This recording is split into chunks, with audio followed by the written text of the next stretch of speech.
Bienvenue à vous sur les bords de Loire, ici tout près d'Angers. Ce qu'on va voir dans cette vidéo, c'est sommes-nous dans une nouvelle guerre des devises? A tout de suite.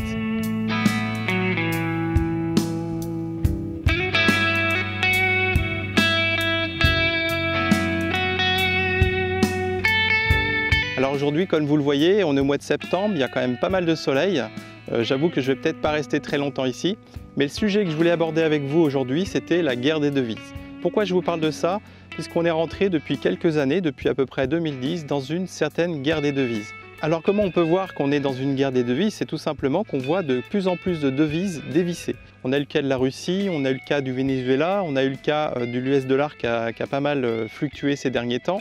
On a aussi tout un tas de pays comme l'Argentine. On a vu également une guerre commerciale s'amorcer entre les US et la Chine. Alors ce qu'il faut savoir, c'est que les États, une fois qu'ils ont épuisé tous les recours pour pouvoir accélérer la croissance, en tout cas créer de l'activité économique dans leur pays, ils ont recours souvent à une dévaluation. Alors cette guerre des devises, elle se manifeste d'une manière très simple. En réalité, les pays au départ cherchent à dévaluer leur monnaie. C'est le cas de la Chine. Et le fait de dévaluer cette monnaie va permettre tout simplement de plus exporter, de faire tourner leurs usines à plein et de faire le fonctionnement normal de l'économie. En tout cas, ils vont pouvoir gagner des parts de marché par rapport à d'autres pays, être plus compétitifs, avoir aussi quelque part une activité économique intérieure qui fonctionne bien.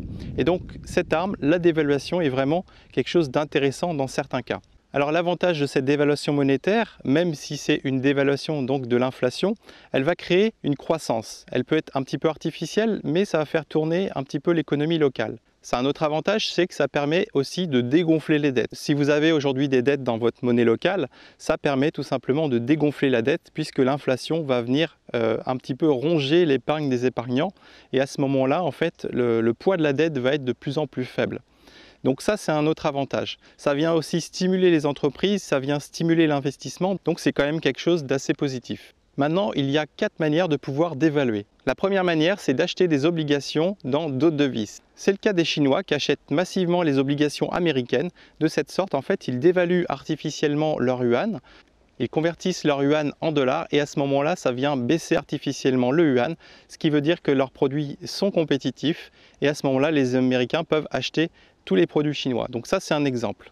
L'autre manière, c'est bien connu, c'est la planche à billets. La planche à billets, c'est ce qu'on appelle aussi le quantitative easing. Donc on vient déverser de l'argent sans contrepartie de l'autre côté et à ce moment-là, ça va venir dévaluer directement la monnaie. Donc si on fait des gros quantitative easing, ça va faire perdre de la valeur à la monnaie qui le fait, donc ça peut être le dollar, ça peut être l'euro, et à ce moment-là, les monnaies s'affaiblissent. En s'affaiblissant, elles permettent de rendre plus compétitifs leurs produits, et à ce moment-là, on peut avoir des exportations. Par exemple, c'est le cas de l'Europe. On a fait des quantitative easing en Europe, aux US, et ça a permis d'exporter un petit peu plus. Donc ça, c'est à double tranchant, puisque ça crée de l'inflation, et cette inflation va faire perdre de l'argent aux épargnants. Mais tout l'argent injecté dans l'économie, généralement, va être difficile à récupérer. Donc l'inflation va forcément augmenter avec le temps. Et enfin, le dernier moyen, c'est tout simplement de jouer sur les taux directeurs. Alors les taux directeurs, c'est-à-dire qu'on va abaisser le rendement de la monnaie au niveau des banques commerciales, etc. Et donc en faisant ça, on va dévaluer instantanément la monnaie puisque les gens vont aller sur l'US dollar qui est beaucoup plus rentable ou d'autres monnaies qui vont être à 10 ou 15%. Et à ce moment-là, en fait, on va avoir une demande plus faible. Cette demande plus faible, évidemment, va faire baisser la valeur de la devise. Alors, il ne faut pas s'y tromper, cette guerre des devises, tous les pays s'y adonnent, et en particulier ces derniers temps. Pourquoi ils le font? Parce qu'on arrive au bout du cycle, on arrive à la fin du cycle long terme sur les crédits, et à ce moment-là, on cherche des leviers nouveaux.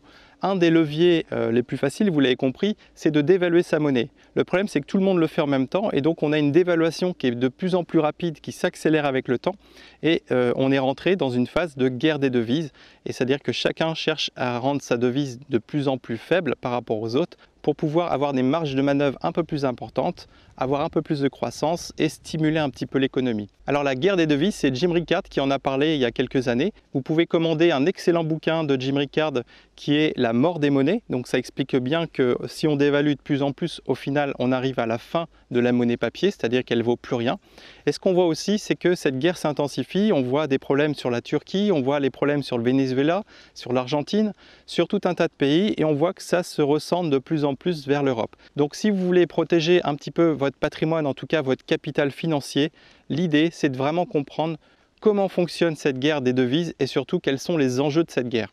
Alors si vous voulez en savoir plus sur cette guerre des monnaies, sur l'inflation, sur l'hyperinflation et tous ces phénomènes monétaires qui peuvent impacter votre capital, vous pouvez vous abonner à ma chaîne YouTube, sinon cliquez sur le lien, vous en saurez un petit peu plus là-dessus. Alors j'espère que cette vidéo vous a plu. En tout cas, nous on se retrouve dans une prochaine vidéo. À bientôt, au revoir.